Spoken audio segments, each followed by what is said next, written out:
Selamat siang semuanya. Minasan konnichiwa. Nama saya Kenichi Umezaki dari Sekolah Bahasa Jepang Akamongkai di Tokyo. Saya dari Nara Prefecture, lulusan Universitas Waseda jurusan Pendidikan, dan satu ini saya seorang Direktur Marketing, Business Development, beasiswa dan rekrutmen siswa-siswi orang Indonesia di Akamongkai.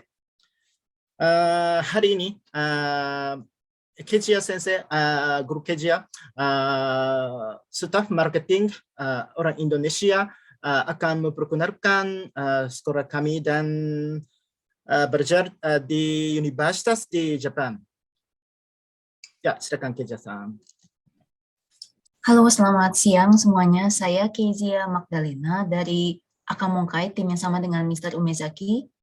Saya itu dulunya adalah murid Akamongkai, sempat sekitar 1 tahun belajar di Akamongkai di kelas bisnisnya, sebelum akhirnya direkrut di tim marketingnya Akamongkai. Seperti yang tadi Mr. Umezaki sudah informasikan, hari ini saya akan menggantikan Mr. Umezaki membahas mengenai persiapan belajar di Universitas Jepang. Mari kita mulai. Pertama, mengenai gambaran umum sekolah Akamongkai.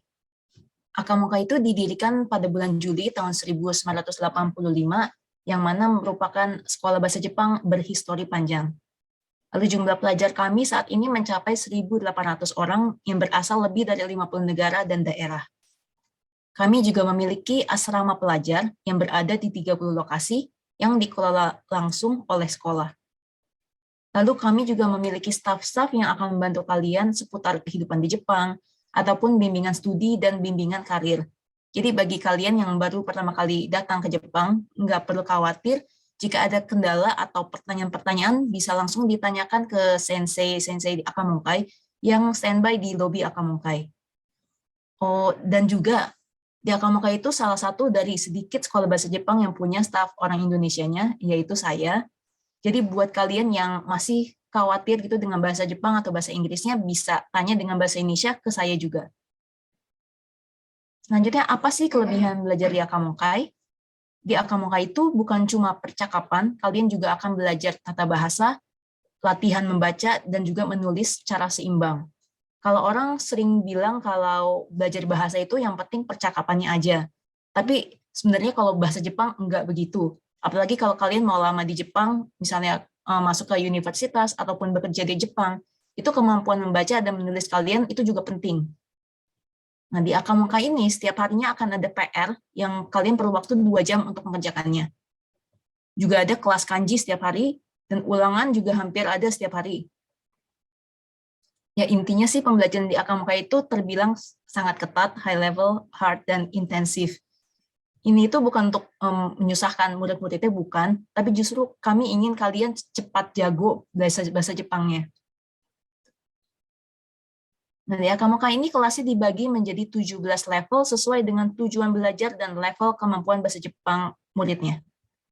Tiap 3 bulan akan ada ujian kenaikan kelas, yang kalau lulus baru bisa naik kelas. Di level dasar, itu akan dibagi menjadi 2 macam, kelas cepat dan kelas lambat. Ini tergantung kemampuan penyerapan bahasa Jepang muridnya. Lalu kalau sudah masuk ke level intermediate, dibagi 2 lagi, sesuai dengan tujuan belajarnya, inginnya fokusnya ke persiapan ujian atau ke percakapan. Nah, ini kalau dilihat kombinasinya akan ada banyak, jadi 17 level bukan lurus 1 sampai level 17, bukan, tapi akan ada banyak kombinasi sesuai dengan kemampuan bahasa Jepang murid dan juga tujuan belajarnya. Nah, ini merupakan jadwal ideal bagi yang ingin melanjutkan studinya di Jepang. Kalau dilihat bulan 7 ya, bulan Juli di sini ditandainnya, soalnya kan di Indonesia itu kebanyakan lulus di bulan Mei, jadinya bisa masuk ke Jepangnya itu bulan Juli. Tapi karena sekarang ini berhubung udah akhir Februari, intake tercepatnya itu di bulan Oktober. Nah, misalnya kalian waktu Oktober itu masuk Akamongkai sudah level N4, itu dia harusnya di bulan Desember sudah lulus level N3, dan di Juli bulan tahun selanjutnya itu sudah lulus level N2. Kenapa begitu? Karena nanti di bulan Januari ini akan dibuka kelas persiapan IJU. Yang untuk ikut kelas ini kalian harus punya level N3 dulu. Lalu di bulan Juninya ada ujian kenaikan kelas di Akamokai bersamaan dengan ujian IJU. Lalu di bulan Julinya ujian JLPT. Nah ini Juni dan Juli ini kalian harus benar-benar fokus belajar karena banyak ujian yang berdekatan. Kalau sudah lulus JLPT N2, baru akhirnya bisa ikut ujian masuk ke universitas. Kalau dilihat di sini ujian universitasnya itu ada jalur rekomendasi dan juga ujian biasa. Nah kalau baru lulus N2-nya di bulan Desember, itu waktu kalian, kesempatan kalian untuk coba ujian masuk universitas akan sangat singkat.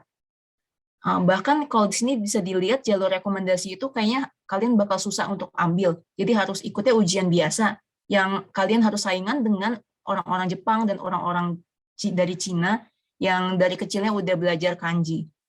Makanya kami sangat menyarankan kalian tuh harus kejar banget yang jalur rekomendasi. Nah, dilihat dari jadwalnya ini kalian sangat padat jadwal belajarnya. Ini berikut mata pelajaran ujian IJU ada 4 macam, bahasa Jepang, Science atau IPA, Japan and the World atau IPS, lalu matematika. Matematika juga dibagi 2, matematika IPA dan matematika non-IPA. Nah, untuk masuk ke universitas itu perlu minimal 200 poin dari 400 poin di ujian bahasa Jepangnya. Kedengarannya gampang, cuma perlu benar setengah, tapi sebenarnya ujian IJU itu, kalau kalian perlu tahu, lebih susah dari ujian JLPT N1. Jadi harus benar-benar belajar untuk yang ujian IJU ini. Dan untuk yang ingin meneruskan ke bidang IPS itu, selain ujian bahasa Jepang, juga harus ikut ujian Japan and the World dan matematika.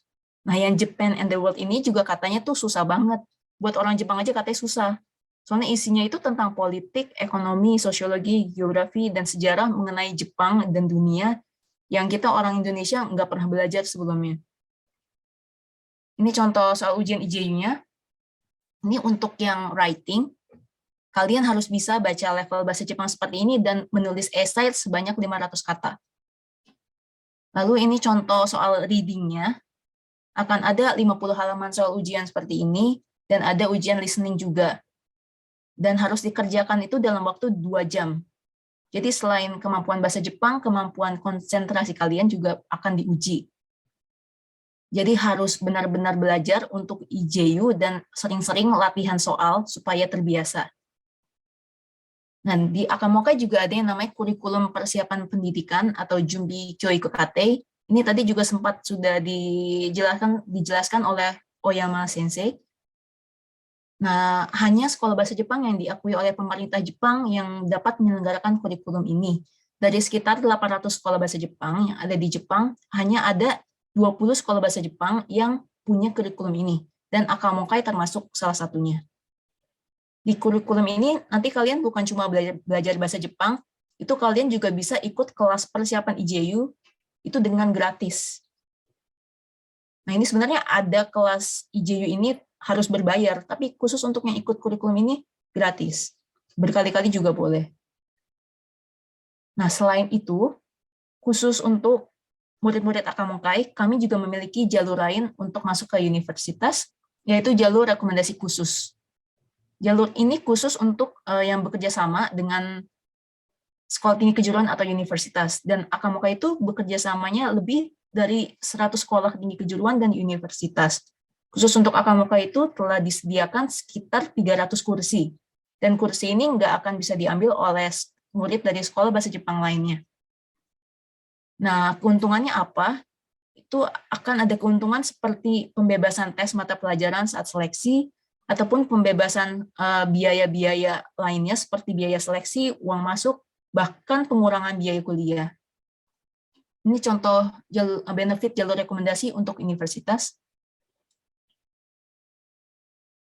Hanya Akamokai yang punya lebih dari 100 kuota jalur rekomendasi ini, dan 30 kuota diantaranya itu pembebasan atau pengurangan biaya sekolah.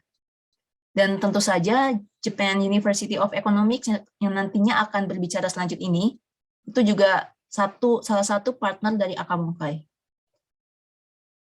Ini guideline-nya atau outline untuk jalur rekomendasi untuk Japan University of Economics.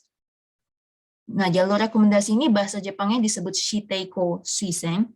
Untuk syaratnya ada 4. Pertama, absensi di atas 90%, lalu lulus JLPTN 2 atau IJU-nya di atas 200 poin. Terus kalau keterima itu wajib masuk, nggak boleh nolak. Dan yang keempat, harus dapat rekomendasi dari kepala sekolah Akamonkai. Nah, untuk metode seleksinya sendiri ada interview dan juga pemeriksaan dokumen. Jadi nggak ada tes tertulis yang mana enak banget di sini. Lalu untuk keuntungannya kalau keterima itu pembebasan semua biaya masuk sebesar 200.000 yen. Ya, jadi kalau misalnya keterima melalui Shiteiko Suiseng, bukan cuma ujian IJU, ujian tertulis juga nggak ada, biaya masuk full amount digratiskan. Nah, buat yang tidak berhasil ikut yang Shiteiko Suiseng, jangan kecil hati, ada yang namanya Kyowin Suiseng juga, atau rekomendasi dari guru. Nah, itu kalau keterima akan ada pengurangan biaya juga sebesar 100.000 yen. Nah, seperti yang tadi sudah diinfo, kalau di Akamonkai itu ada support atau bimbingan studinya. Setiap tahunnya itu lebih dari 500 pelajar dari Akamonkai berhasil melanjutkan studinya ke jenjang yang lebih tinggi. Kalau dihitung-hitung, presentasinya itu lebih dari 90%. Kami juga memiliki beasiswa khusus untuk kalian yang ingin melanjutkan studi ke jenjang yang lebih tinggi. Nah, ini setiap tahunnya itu akan sudah ada lebih dari 45 pelajar Akamonkai menerima beasiswa yang merupakan kuota terbanyak di Sekolah Bahasa Jepang.